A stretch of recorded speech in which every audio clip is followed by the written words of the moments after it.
So today's jargon term is echoics. This is a term that you will hear from time to time. Let's start with the actual definition. Echoics. It is an elementary verbal operant involving a response that is evoked by a verbal discriminative stimulus that has point-to-point correspondence and formal similarity with the response.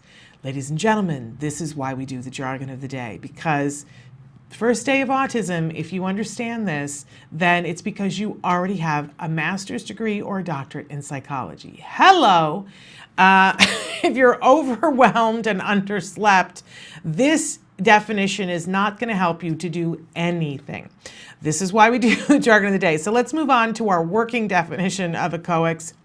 Echoics is repeating something immediately after it's said. Okay, well now we can get our heads wrapped around, right? If you think of the word and the root in the word echo, that when somebody says something and somebody echoes it back, that's echoics. Now, one of the things that we see with kiddos on the autism spectrum is that sometimes that doesn't naturally occur at the time that it does for typically developing kids. You know, I hate that term. But for our kids on the spectrum, sometimes the echoics just doesn't come up. In fact, sometimes it doesn't come up till later. I know a lot of people around the age of 4, when they've started working with their kids and getting them the help and support that they need, good quality ABA, all of a sudden the kids will drop into the echoics portion of them creating and building language. And I know that as a parent that sometimes it panics you because in a 4-year-old, we tend to call it parroting. Oh, you know, he's just parroting back. He doesn't understand what he's saying. He's just parroting it back. And it brings up feelings of, you know, oh my gosh, we're never going to get there. He doesn't understand. It is a normal step in the development of language, echoing. It's sort of like trying on dresses, right? To see what fits, how it sounds. It helps build the musculature so that you can produce good sound. It is an absolutely appropriate stage of development whenever it comes, right?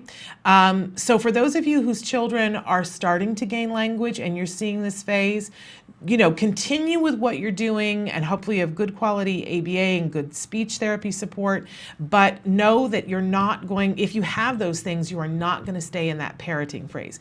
Yes, some of our kids do something that we called scripting, where they will repeat a phrase over and over. That's different than echoics. Echoics is, I said it, you repeated it. If you think about it, it's a really great teaching tool. We use it all the time, especially with younger kids. But honestly, if you went into any 8th grade Spanish class, right, the teacher is going to be standing up in front of the class and she's going to say, you know, azul, and she's going to then look to the class and ask them to repeat it after her. They're echoing back. It is a teaching tool. It is just one step along the way. It's an important step for our kids, and for kids who have not yet developed language, this is where they're going to start. We've talked about this before with bubbles. We know that bubbles can be very reinforcing to some of our kids on the spectrum. We don't want to, you know, say it's reinforcing for all of them, but a lot of kids love bubbles, and they're cheap. I love me some bubbles, right? So you take the bubble wand out, you blow the bubble, you've got the child's attention. Then the person who's helping to develop the language says ba ba ba before they blow the bubbles, right? We're getting that ba ba ba sound out there, and it works great because it's a great easy sound that a child can approximate.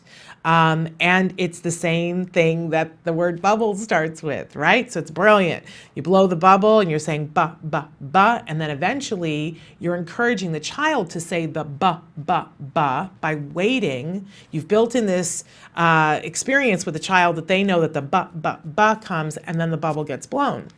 So you've said it, and then eventually you go like you're going to make the sound, and the child will sometimes put their mouth in that position. Great.